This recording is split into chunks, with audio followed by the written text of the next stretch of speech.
It's basically where the village gets its name from.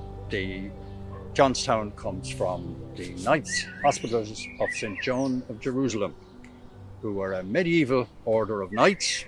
They were a companion order to the Knights Templars, and their job was to look after knights who were injured in the Crusades. I think the earliest reference to Johnstown is about 1305 or 1306. And at that time, the village is very much associated with a family called Flatsbury. They were sheriffs of Kildare, seneschals, which was the highest administrative order within the manor. Later on, members of parliament and so on. And in fact, in the church, there's a slab which has two coats of arms. One is Wogan and the other is Flatsbury. So it's clearly to a couple, Flatsbury and Wogan. And we know that there was a marriage of a Flatsbury and a Wogan back in the 1430s. So that's probably when that stone dates from. The project started in 2017. At that stage, the Johnstown community were very concerned about the church and the graveyard. In particular, the church itself, because it was beginning to crumble in certain areas. At the start, we looked at what was needed to be done to conserve the church itself, and what we needed to do with the graveyard and what expertise we would require. We realised then that we had a bigger project on our hands than we had originally anticipated. The budget came to upwards of end of 50 to 70,000. We needed to bring on board some more expertise, and we got in touch with an architect called McCabe, who had done a lot of this work on different type of churches and historic sites in the past. We got in touch with a number of masons, and we ended up with Kevin Carrigan. He kept in touch with the engineers, Deirdre, Brian, to see what else he could do on the way.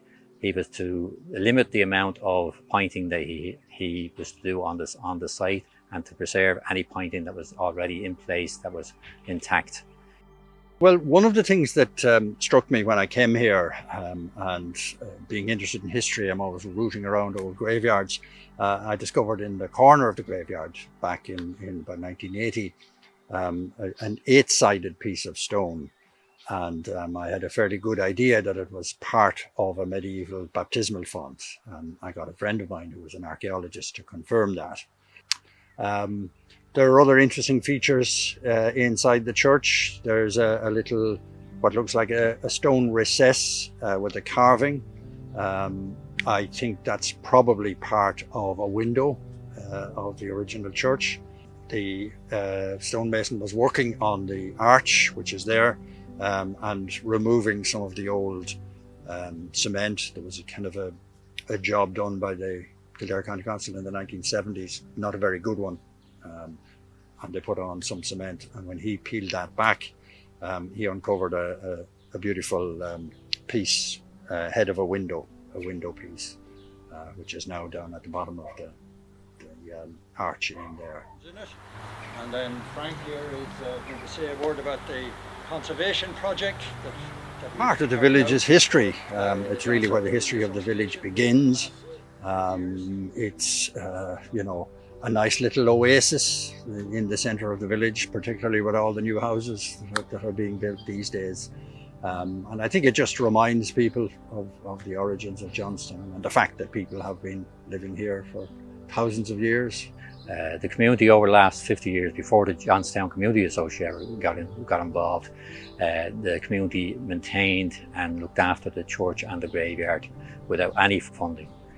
The community really want to see this church and graveyard go forward for the young people of today. People of the last 50 years have maintained it for our use and our enjoyment, and the history of the Johnstown as centred around the Johnstown graveyard and church.